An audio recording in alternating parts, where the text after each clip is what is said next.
ശ്യാമേ നിക്ക് നിക്ക്, നീ ഒന്ന് പറയുന്ന കേക്ക്. ശ്യാമേ, ഇത്രയൊക്കെ പറഞ്ഞിട്ട് നിനക്ക് മനസ്സിലായില്ലേ? വീട്ടിലിരിക്കുമ്പോ 4 ചുറ്റും ഉപദേശികളാ. അതിന്നൊരു മോചനം കിട്ടാനാ പുറത്തേക്ക് ഇറങ്ങിയത്. ദേ അത് ഇവിടെയും തുടങ്ങാനാണ് ഭാവമെങ്കിൽ ആ കായലിലേക്ക് ഞാൻ എടുത്തു ചാടും. എടി ശ്യാമേ,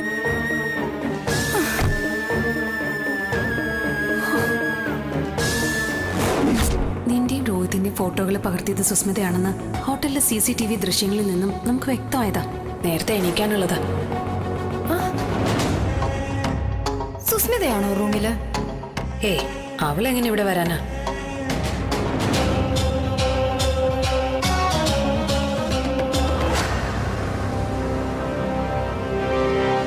എന്തായി? പോ.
ഇത് തന്നെ പറ്റിയ അവസരം.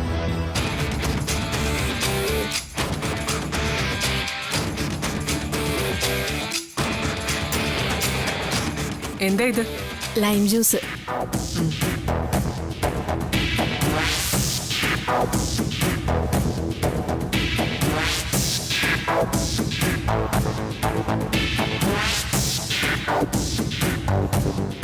ഞാനൊരു കാര്യം പറഞ്ഞാ സത്യമ്മയ്ക്ക് വിരോധമൊന്നും തോന്നരുത്.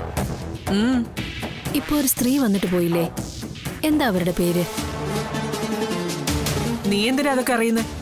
അത് ശരിയാ, എന്നാലും അവര് പറഞ്ഞതിൽ എന്തൊക്കെയോ കഴമ്പുണ്ടെന്നാ എനിക്ക് തോന്നുന്നത്. വേണമെങ്കിൽ എനിക്കിതൊക്കെ പറയാതിരിക്കാം. ഇവിടുത്തെ കാര്യങ്ങളൊന്നും നേരെയാക്കുന്നത് എന്റെ ജോലിയല്ലല്ലോ. വന്ന് ജോലി ചെയ്യുക, ശമ്പളം വാങ്ങിച്ച് തിരിച്ചു പോവുക, അത്രയും ചെയ്താ പോരെ. ഞാൻ ഉണ്ണുന്ന ചോറിനോട് കൂറുള്ളതുകൊണ്ടാ സത്യമേ മുന്നിൽ കാണുന്നതൊക്കെ പറയാൻ തോന്നുന്നത്. നീ കാര്യം എന്താന്ന് വെച്ചാ പറ. ശ്യാമമോള് രോഹിത്തിന്റെ ഭാര്യ, സമ്മതിച്ചു. പക്ഷേ ആ ബന്ധത്തില് എന്തൊക്കെയോ കുഴപ്പങ്ങളുണ്ട് സത്യാമ്മേ. അത് വിഷ്ണുമോനും ശാലിമോൾക്ക് അറിയുകയും ചെയ്യാം. പ്രശ്നങ്ങളൊന്നും സത്യാമ്മ അറിയാതെ മറയ്ക്കുന്നതും അവര് തന്നെയാ. പങ്കജം,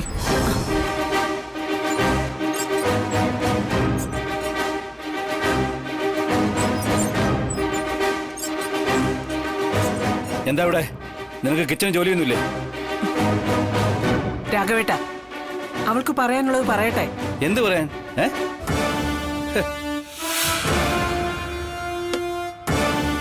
നീ പറ പങ്കജം. അല്ല സത്യാമ്മേ, ഞാൻ യേഷ്ണിയും പരദൂഷണവും പറയുകയാണെന്ന് തോന്നുകയാണെങ്കിൽ വേണ്ട. നിന്നോട് പറഞ്ഞത് പറയാൻ. അത് രോഹിത് മോനും ശ്യാമമോളും തമ്മിൽ വഴക്കായിരുന്നു സത്യാമ്മേ. ആ പ്രശ്നം പറഞ്ഞു തീർക്കാനാ വിഷ്ണുമോനും ശാലിനിമോളും അവരെ പിക്നിക്കിന് കൂട്ടിക്കൊണ്ടു പോയിരിക്കുന്നത്. അവര് തമ്മിലൊരു സൗന്ദര്യ പണക്കുണ്ടെന്ന് നമുക്കറിയില്ലേ? അത് നമ്മുടെ ആ വിരണിയുടെ കാര്യത്തില് സാറ് പറയുന്ന പോലൊന്നും അല്ല. കല്യാണം കഴിഞ്ഞ് വന്നപ്പോ മുതല് ഇടച്ചില്ല ശ്യാമമോള്. അത് നമ്മൾ വിചാരിക്കുന്നതിനേക്കാൾ വലിയ എന്തോ പ്രശ്നമാ. ഇവള് പറയുന്നത് വിശ്വസിക്കില്ല ഭാമേനി. മന്ധര അവള് നല്ല ആസറില് മന്ധര. അല്ലെങ്കിൽ സത്യാമ്മ ഒന്ന് ആലോചിച്ച് നോക്ക്. ഇവിടെ കല്യാണം കഴിഞ്ഞ് വന്നതിന് ശേഷം ശ്യാമമോളൊന്ന് ചിരിച്ചു കണ്ടിട്ടുണ്ടോ സത്യാമ്മ?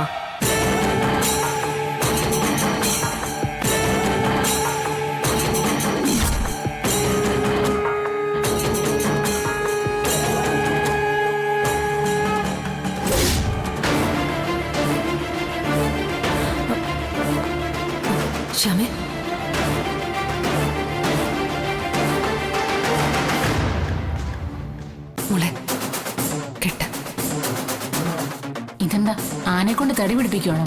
എനിക്ക് മടുത്തു. ഇവിടുത്തെ അടുക്കളയിലല്ലേ ചിക്കൻ വേവാതുള്ളൂ, ഹോട്ടലിൽ വേവുമല്ലോ.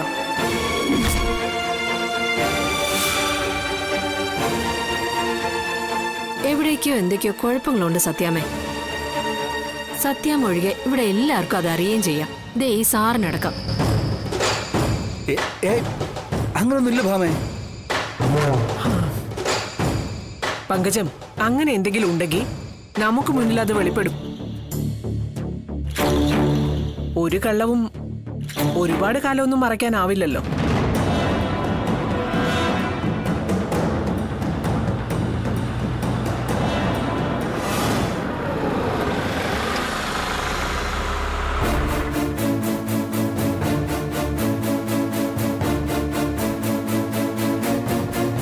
ക്ഷമേ, ഞാൻ പറഞ്ഞതൊക്കെ ഓർമ്മയുണ്ടല്ലോ നിനക്ക്?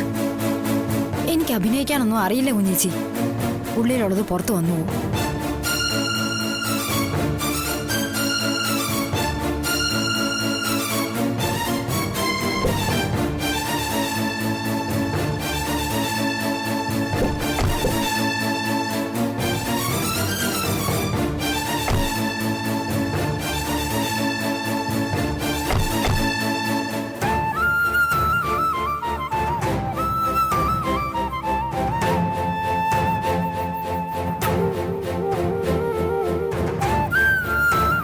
ശ്യാമേ, നീ വരുന്നില്ലേ?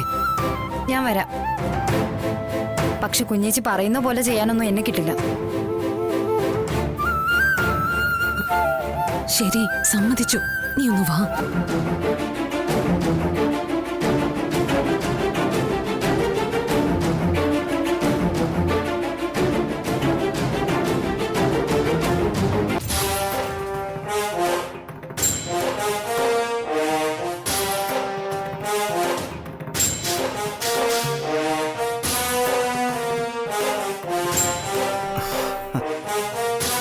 എവിടെ പോയിരുന്നു നിങ്ങള്? ഞങ്ങൾ ഇവരെല്ലാം കൂട്ടിയിട്ടൊന്ന് പുറത്ത് കറങ്ങാനായിട്ട്. എന്തിന്? ഇവിടെ ഇരുന്ന് പറയാൻ പറ്റാത്ത എന്തെങ്കിലും പ്രശ്നങ്ങളുണ്ടോ ഞാൻ അറിയാത്തത്? അതല്ല,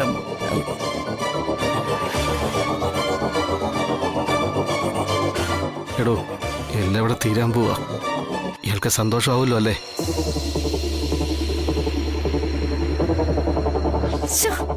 ഈ രോഹിത്തിന്റെ ഒരു കാര്യം, ഈ സമയത്താണോ ഇതൊക്കെ പറയുന്നേ?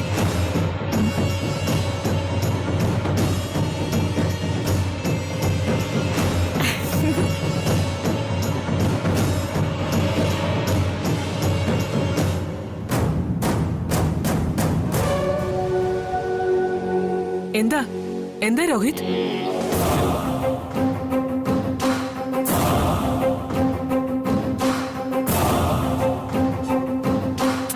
എന്താടാ വിഷ്ണു?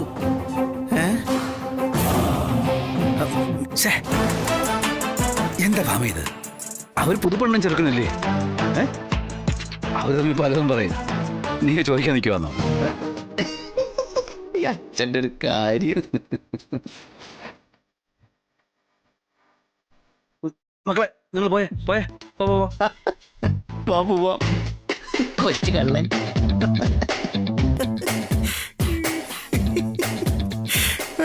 എന്താ അവിടെ ഉണ്ടായേ?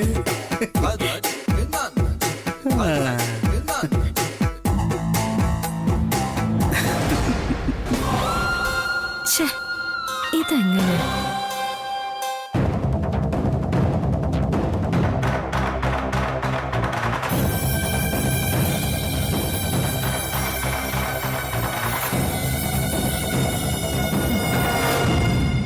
പങ്കജം, ഇതിലെന്തോ കള്ളത്തരമുണ്ട് സത്യാമ്മേ. അതും ഞാൻ കണ്ടുപിടി.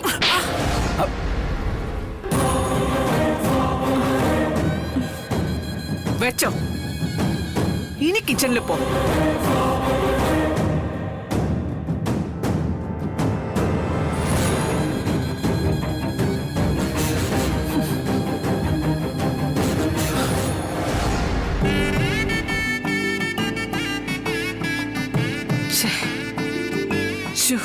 കുട്ടികളെ വെറുതെ സംശയിച്ചു.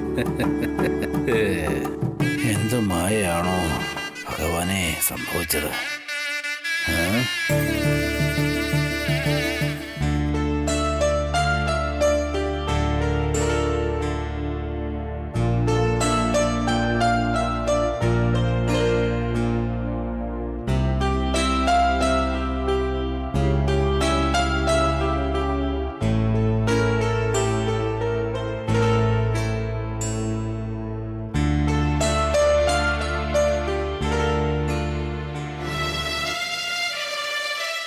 ശ്യാമേ,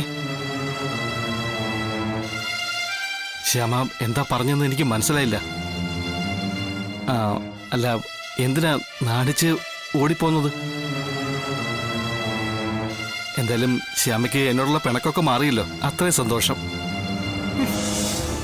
ശ്യാമേ, തൊടരുത് തന്നെ. ഇയാള് പൊട്ടനാണോ അതോ പൊട്ടനായിട്ട് അഭിനയിക്കാണോ? ശ്യാമേ, അത് എന്നോട് ചെയ്ത ചതികളും ദ്രോഹങ്ങളും എല്ലാം മറന്ന് ഞാൻ നിങ്ങളെ സ്നേഹിക്കാൻ തുടങ്ങിയെന്നാണോ ഇയാളുടെ വിചാരം? അത് ഈ ജന്മം ഉണ്ടാവില്ല. ശ്യാമേ, പക്ഷെ ഇയാള് ഞാൻ അങ്ങനെ പെരുമാറിയത് ഇയാൾക്ക് എന്താണെന്ന് സംശയം ഉണ്ടെങ്കിൽ വിശദീകരിച്ച് തരാം ഞാൻ. എന്തായാലും ഒന്നിച്ചൊരു റൂമിൽ കഴിയുന്നവരല്ലേ. ദീപക്കുമായുള്ള കല്യാണം ഉറപ്പിക്കുന്നതിന് മുൻപ് തന്നെ നിങ്ങൾ എന്നെ കണ്ണു വെച്ചിരുന്നു എന്നുള്ളത് എനിക്ക് ഉറപ്പാ. ലൈം ജ്യൂസിൽ മയക്കുമരുന്ന് കലർത്തി എന്നെ മയക്കി കിടത്തിയതും രണ്ടുപേരും ഒന്നിച്ച് കിടക്കുന്ന ഫോട്ടോ എടുത്തതും നിങ്ങളാണെന്നാ ഞാൻ കരുതിയത്. അങ്ങനെ അല്ലെന്ന് കരുതാൻ ന്യായമൊന്നും ഉണ്ടായിരുന്നില്ലല്ലോ. നമ്മൾ ഒരുമിച്ച് ആ ലൈം ജ്യൂസ് കഴിച്ചത്. വിഷ്ണുവേട്ടന്റെ ഹോട്ടലിൽ സർവ്വസ്വാതന്ത്ര്യമുണ്ട് നിങ്ങക്ക്. ബേറർമാരെയും ഹോട്ടൽ ജീവനക്കാരെയും ഒക്കെ നിങ്ങൾക്ക് വളരെ എളുപ്പം സ്വാധീനിക്കാലോ. അന്ന് നിങ്ങൾ തന്നെയാ ആ ഫോട്ടോ എടുത്തതും പ്രചരിപ്പിച്ചതെന്നാ ഞാൻ കരുതിയിരുന്നത്. പക്ഷെ അതല്ലാന്ന് ഇപ്പൊ മനസ്സിലായി. സുസ്മിത, അവളാ എന്റെ ജീവിതം തകർത്തത്. പക്ഷെ ആ അവസരം നിങ്ങൾ നന്നായി ഉപയോഗിച്ചു. ശ്യാമേ, ഞാൻ അങ്ങനെ ചെയ്തത് വിശദീകരിച്ച് ബുദ്ധിമുട്ടണമെന്നില്ല. പലവട്ടം പറഞ്ഞു കഴിഞ്ഞില്ലേ.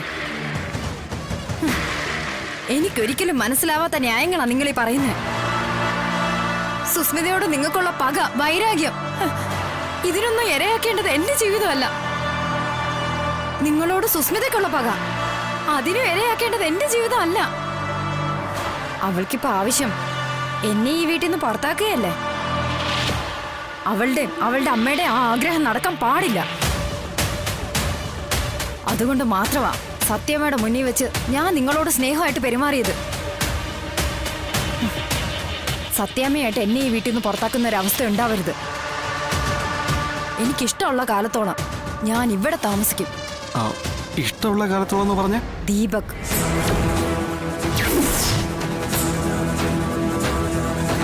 അവൻ വരുന്നതുവരെ മാത്രം. ദീപക്കോ? അതെ, ദീപക് തന്നെ. എന്താ കേട്ടിട്ടില്ലേ ആ പേര്? ആരുടെ കയ്യിൽ നിന്നാണ് നിങ്ങൾ എന്നെ തട്ടിയെടുത്തത്? അതേ ദീപക്.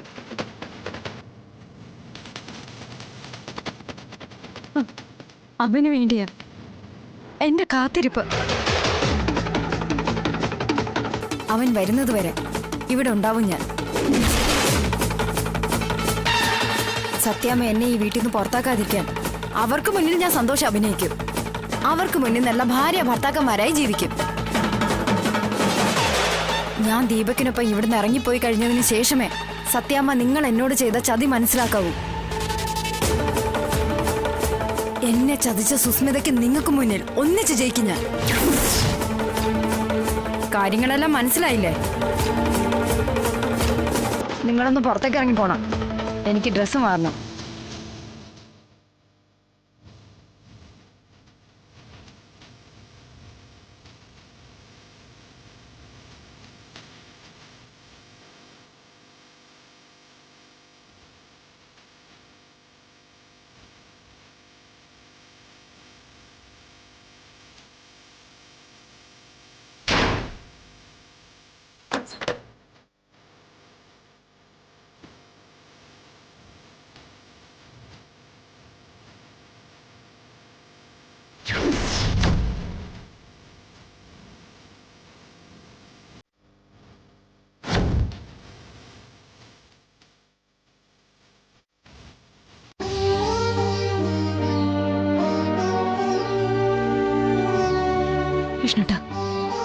വിഷ്ണുട്ടൻ വിചാരിക്കുന്നുണ്ടോ ശ്യാമ ഇപ്പൊ സത്യാമ്മയ്ക്ക് മുന്നിൽ കാട്ടിയ പ്രകടനം സത്യസന്ധമാണെന്ന്?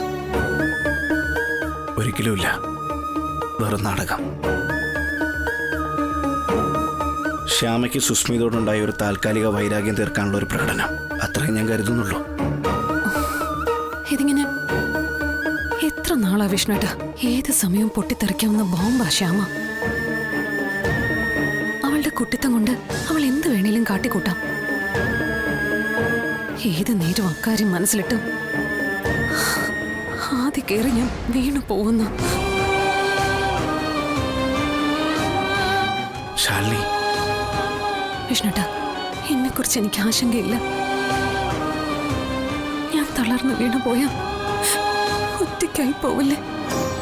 എടോ, നമ്മുടെ തകർച്ചയെപ്പറ്റിയും തളർച്ചയെപ്പറ്റിയും വീഴ്ചയെപ്പറ്റിയാ ചർച്ച ചെയ്തുകൊണ്ടിരിക്കുന്നത്. പക്ഷെ മറുവശത്ത് സുസ്മിതയും അവളുടെ അമ്മ സരളയും കൂടുതൽ ആയുധങ്ങൾ സംഭരിക്കുന്നു. കൂടുതൽ ഉഷിരോടെയും വീറോടെയും പൊരുത്തുന്നു. അതും ഒരു ഭയം തന്നെയാ വിഷ്ണുട്ട. ഇന്ന് സുസ്മിതയുടെ അമ്മ നമ്മുടെ മുറ്റം വരെ എത്തി. എന്തെങ്കിലും തൊടു ന്യായങ്ങൾ പറഞ്ഞ് അവർക്ക് വേണമെങ്കിൽ നാളെ അകത്തേക്ക് കയറാം. അങ്ങനെ കയറുന്ന നിമിഷം നമ്മളെല്ലാം പുറത്താ. ഞാനും വിഷ്ണുവേട്ടനും ശ്യാമയും രോഹിത്തും എല്ലാം. അത് തന്നെ ഞാനും ആലോചിക്കുന്നത്. കണ്ണും മൂക്കും ഇല്ലാത്തവരുടെ പോരാട്ടത്തിന് തടയിടണം. അന്ന് വിഷ്ണുവേട്ടൻ പറഞ്ഞിരുന്നില്ലേ, പ്രശ്നങ്ങളൊന്നും ഇല്ലാത്തതാ സുസ്മിതയുടെ പ്രശ്നമെന്ന്. അവൾക്കൊരു ആജീവനാന്ത പ്രശ്നമായി ജഗദീപ് കുമാറിനെ ഇറക്കുന്നെന്ന്. ഇനി അവനെ കൊണ്ട് മാത്രമേ ഇതിനൊരു പരിഹാരമുള്ളൂ. പൂർവാധിക ശക്തിയോടെ അവൻ മടങ്ങി വരിക. സുസ്മിത എന്ന കരുതട്ടിക്കാളത്തിന് വെളിയിലിട്ട് ഇനി അവന് വിശ്രമമുള്ളൂ. അങ്ങനെ ഉണ്ടാവാൻ പാടുള്ളൂ. താൻ കണ്ടോ, ഇനി കളിക്ക് ചൂടും ചൂരും ചുണയൊക്കെ കൂടും.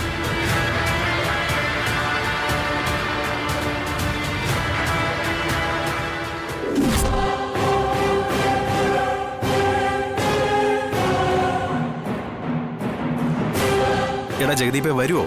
വരുവടാ, വരാതിരിക്കൂല. എടാ, ഇലക്ഷൻ റിസൾട്ട് വരുമോന്നല്ല ചോദിച്ചത്, ആ പെണ്ണ് വരുമോന്നാ സുസ്മിത. എടാ, അതല്ലേ നിന്റെ അടുത്ത് ഞാൻ പറഞ്ഞത്, വരുന്ന്. നിനക്കെന്താ എത്ര ഉറപ്പ്? അവളുടെ റിമോട്ട് കൺട്രോള് നിന്റെ കയ്യിലാണോ? അതെടാ, സുസ്മിതയുടെ റിമോട്ട് കൺട്രോൾ എൻ്റെ കയ്യിൽ തന്നെയാണ്. എടാ, അവളുടെ ഫ്രണ്ട് ഇല്ലേ ശ്രദ്ധ, അവളാണ് എൻ്റെ കയ്യിലിരിക്കുന്ന റിമോട്ട് കൺട്രോൾ. സുസ്മിതയുടെ നീക്കങ്ങളൊക്കെ കറക്റ്റായിട്ട് അറിയിച്ചുകൊണ്ടിരിക്കുന്നത് അവളാണ്. നേരത്തെ സുസ്മിതയെ നമ്മുടെ മുമ്പിൽ എത്തിച്ചിരുന്നത് ആരെന്നാ നീ എഴുതിയിരിക്കുന്നത്? എടാ, അവളാണ് ഈ ശ്രദ്ധ. അവള് ഇപ്പൊ സുസ്മിത ഇവിടെ എത്തിക്കാന്ന് പറഞ്ഞ് ഈ ഹോട്ടലിന് പുറത്ത് കാത്തിരിക്കുക. അവള് വരുമോ? വരുമെന്ന് ഞാനല്ലേ പറഞ്ഞത്. എടാ, വരാതിരുന്നാലുള്ള അവസ്ഥ നിനക്കറിയാലോ. പുറത്ത് കിടക്കുന്ന കാറ്, ഈ ഇരിക്കുന്ന ലാപ്ടോപ്പ്, നീ ഇട്ടിരിക്കുന്ന ഈ കോട്ട്, ഇതിന്റെ എല്ലാം വാടക. പിന്നെ ഈ റെസ്റ്റോറന്റിന്റെ തറ വാടക. തറവാടക? ഇതേ മാന്യന്മാര് മാത്രം കയറുന്ന ഒരു ഹോട്ടലാ.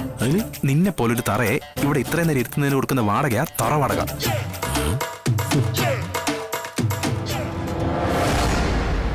ആ, വരുന്നുണ്ട്.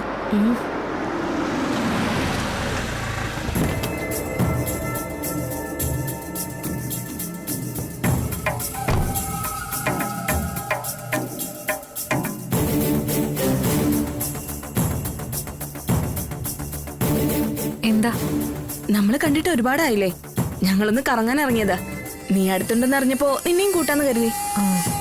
ഞാനിപ്പോ കറങ്ങാനുള്ള മൂഡിലൊന്നും അല്ല. എന്നാ വാ, നമുക്ക് എന്തെങ്കിലും കഴിക്കാം. ഓ, ഒന്നും വേണ്ടടി. എന്നെ എന്തെങ്കിലും കുടിക്കെങ്കിലും ചെയ്യാൻ പാടി. ഒരു റെസ്റ്റോറന്റിൽ കയറിയതിന്റെ ക്ഷീണതര മാറിയിട്ടില്ല. ഇവളുള്ള മൂഡ് കളയുമല്ലോ. ഇവളിത്ര ആഗ്രഹത്തിൽ വിളിക്കുന്നതല്ലേ, ഒന്ന് വാടി. ശരി, വാ പോവാം. വാ. എടാ, അവളെ ഒരാളെ കരുതി കാശ് എത്രയാ മുടക്കിയിരിക്കുന്നേ? നിനക്കിത് എന്തിന്റെ കേടാ? നീ ഈ കാണിക്കുന്ന ഷോയിലേക്ക് അവള് വീഴുമെന്ന് എന്താ ഉറപ്പ്? നിന്നെ പോലെ എത്ര ആൾക്കാരെ കണ്ടിട്ടുണ്ടാവും അവള്? അവള് വരൂടാ. പിന്നെ കോപ്പ.